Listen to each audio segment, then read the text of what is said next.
Hello, today I'd like to talk to you a little bit about the sales process. Importantly, step number one, which is the meet and greet. Now, a lot of people look at the 7 steps of the sale and they think the art of qualification, the art of closing or overcoming objections are the most important part of the sales process.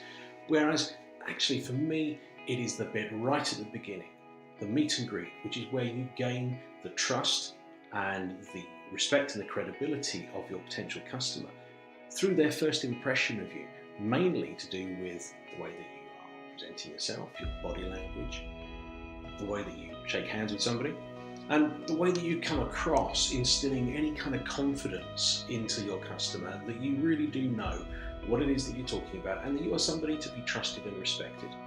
Now, there are lots of different things that go into this, and most of it is instinctive. However, there are very many things that you can do to make sure that you have the right impression and that you are giving the information to the customer that they want to see, the kind of things that they want to be impressed by.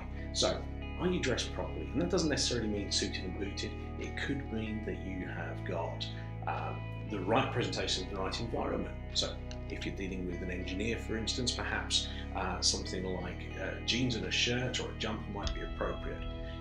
If you're going to see an accountant, then yeah, maybe a suit and tie would work.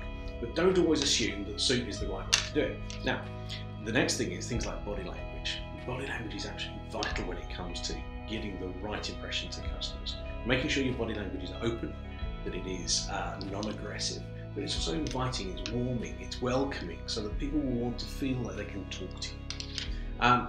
And then things like handshake, making sure that your handshake is firm, equal, so it's straight up and down, so you're giving out the idea of partnership. Don't make your handshake a dominant one where you're putting your hand over the top, or even a submissive one where you're putting it underneath. Most of the people don't tend to do this deliberately, but there are those people out there that feel that the handshake is a little bit of a window onto the behaviours and the attitudes of the person they're shaking hands. And then when you get to actually sit down and start to having a conversation, don't rush into business straight away. Don't start thinking, I've got to start presenting, I've got to start selling. Relationship is key. Start building a relationship with your customer. Start understanding them as people, not just as prospects. And build that opportunity into a questioning process. The questioning process will be the subject of our next video blog.